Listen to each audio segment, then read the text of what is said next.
جملة من الانتهاكات التي يتعرض لها الصيادون الفلسطينيون في عرض بحر مدينة غزة. من هذه الانتهاكات الملاحقة والإصابة والاعتقال، فضلا عن مصادرة الشبكات.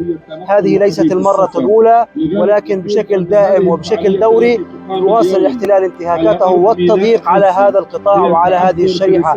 سنتعرف وإياكم على تداعيات هذا الواقع الذي يعيشه الصياد الفلسطيني.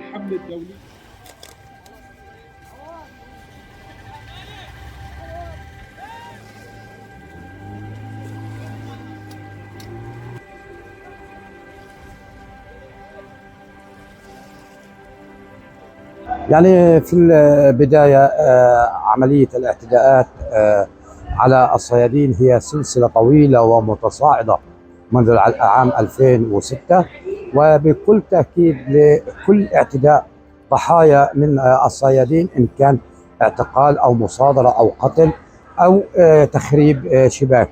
خلال العام 2023 قوات الاحتلال فتحت نيران أسلحتها الرشاشة وقامت بأكثر من 200 عملية مطاردة للصيادين، مستخدمة كل أنواع الأسلحة، بدءا من الصواريخ الموجهة وليس انتهاء بفتح مضخات المياه، مرورا بالأسلحة الرشاشة.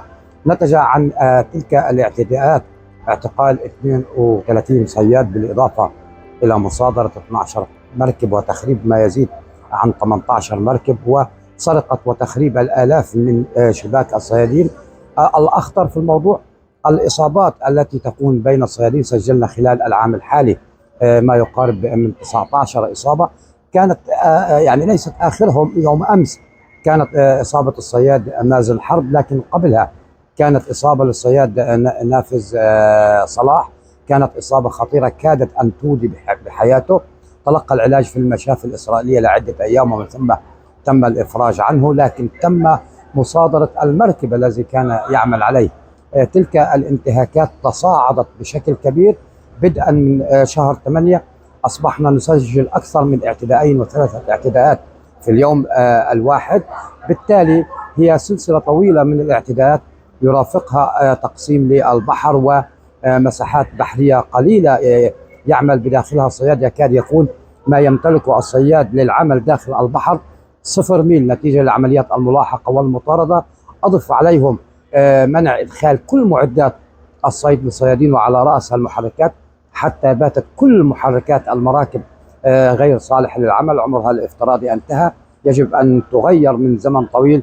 ولكن لمنع الاحتلال إدخال تلك المحركات وقطع الغيار، الصياد أصبح يعاني الأمرين نتيجة لعمليات المواءمة وعمليات الصيانة التي تكون بقطع قديمة. بالتالي هي معاناة خلفتها تلك الجرائم التي ترتكبها قوات الاحتلال الإسرائيلي.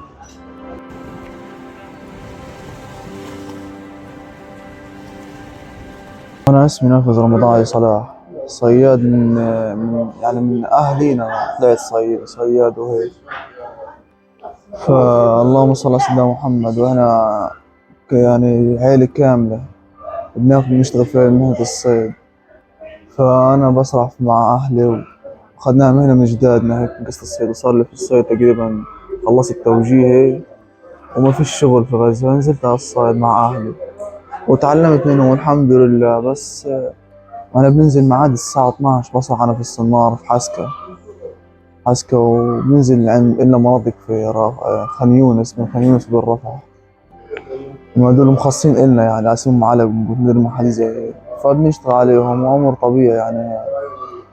خلصنا رمي أغراضنا والشبك تبعنا وبدنا نصلي الفجر، أجانا زورق من الجهة الجنوبية وصار طخ علينا من كل الاتجاهات، من غير ما يقولنا لا وقف ولا أي إنذار عطانا، صار طخ. ومن حلاوة الروح الواحد بيشغل ويشرب يعني شي طبيعي. فما مشينا أقل من دقيقة خبطنا هان في إيدي، خبطنا انطلق، وهذا إيد كان ماسك المكنة، فما وقفت. بعد أقل من دقيقة خبطني في راسي يعني. خبطني في راسي طلقة هون، عملوا لي عملية هون وعملية هون.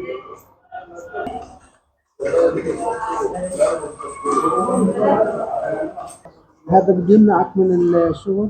وين بدي أروح؟ بدي أرجع على الشغل بس أتعافى إن شاء الله، بدي وقت أتعافى وأكيد هرجع. وين بدي أروح؟ ما بطلب الشهد وهيك، حياة صعبة.